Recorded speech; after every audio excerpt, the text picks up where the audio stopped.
بسم اللہ الرحمن الرحیم۔ سرمایہ کاری کا چاہے وہ باہر سے ہو، بیرونی ہو یا مقامی ہو، کسی بھی ملک کی معیشت میں ایک کلیدی کردار ہوتا ہے، اور یقیناً حکومت اگر چاہے کہ ملک کی معیشت کی بہتری ہو تو اسے سرمایہ کاروں کا اعتماد بحال کرنا پڑے گا، اور اگر وہ ایسے نہیں کرے گی تو سرمایہ کاری ملک میں نہیں آئے گی، اور ہمارے نہ باہر سے آئے گی نہ مقامی سرمایہ کار جو ہیں وہ اپنا پیسہ یہاں انویسٹ کریں گے۔ تو اور ہم دیکھ رہے ہیں کہ مقامی سرمایہ کار جو ہیں وہ اپنی فیکٹریاں یہاں پاکستان میں بند کر کے دنیا کے اور ممالک میں لگا رہے ہیں، حتیٰ کہ بنگلہ دیش میں اور افریقہ میں اور گانا میں، سری لنکا میں، مختلف ممالک میں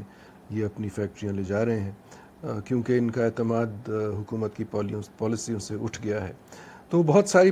پالیسیز جو ہیں وہ ان پہ نظر ثانی کرنی پڑے گی حکومت کو، اور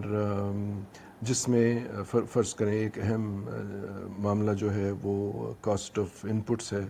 یعنی یہاں جو انرجی جیسے ایندھن کی قیمت ہے یا گیس کی قیمت ہے یا بجلی کی قیمت ہے، حکومت کو دیکھنا پڑے گا کہ یہ قیمتیں جو ہیں یہ عالمی سطح پہ یا جو ہمارے مد مقابل ملک ہیں جیسے بنگلہ دیش ہے یا سری لنکا ہے، ان کے مقابلے میں جو سرمایہ کاروں کو یہاں یہ قیمتیں ملتی ہیں گیس کی، بجلی کی، پانی کی، کیا یہ ہم ان ملکوں سے مقابلہ کر سکتے ہیں؟ یہ ایک ہے انپٹ کاسٹ جس کو کہتے ہیں۔ دوسری بات جس پہ نظر ثانی کرنی پڑے گی وہ ہے لیگل فریم ورک، جس کو قانونی ڈھانچہ کہتے ہیں، کہ کسی بھی سرمایہ کار کو اعتماد ہونا چاہیے کہ جو اس کے حقوق ہیں وہ محفوظ ہیں، اگر کچھ اس کو مسئلہ ہوتا ہے، قانونی مسئلہ، تو اس کا حق جو ہے وہ محفوظ رہے گا اور کوئی وہ حق چھین نہیں سکے گا۔ اور اس سلسلے میں ہمارا جو عدلیہ کا نظام ہے اس میں آپ کو بھی پتہ ہے، پوری قوم کو پتہ ہے کہ اس کے اندر بہت سارے مسئلے ہیں، اور یہ بھی ایک وجہ ہے کہ سرمایہ کار جو ہیں پاکستان سے دور رہنا چاہتے ہیں، کیونکہ یہاں کا جو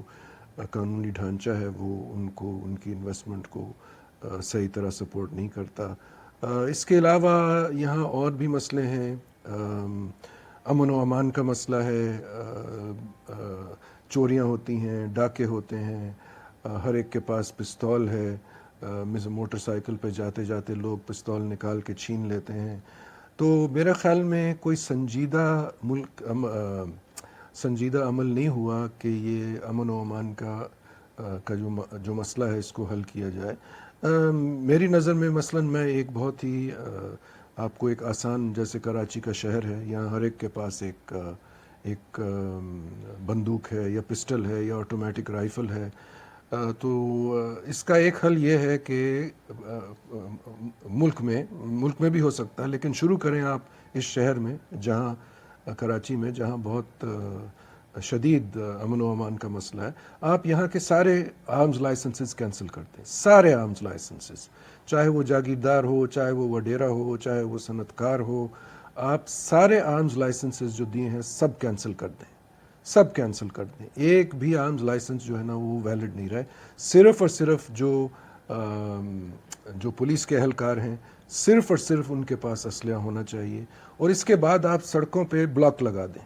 ہر جگہ آپ رکاوٹیں ڈالیں، گاڑیوں کو روکیں، موٹر سائیکلز کو دیکھیں، جہاں بھی آپ کو کسی کے پاس گن ملے یا رائفل ملے یا آٹومیٹک ویپن ملے۔ آپ کو پتہ ہے ہمارے شہر میں، ملک میں جو وی آئی پیز ہیں ان کے پاس یہ ڈالے ہوتے ہیں، پیچھے دو تین لوگ بیٹھے ہوتے ہیں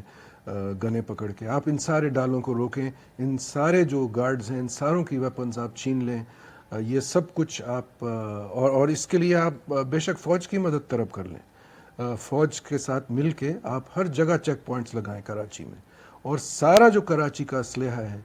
وہ آپ چھین لیں، اور کسی قسم کا لائسنس آپ آرمز کا مت دیں۔ آپ یہ ایک تجربے کے طور پہ تو کریں اور دیکھیں کیا فرق پڑتا ہے۔ وآخر دعوانا ان الحمد للہ رب العالمین۔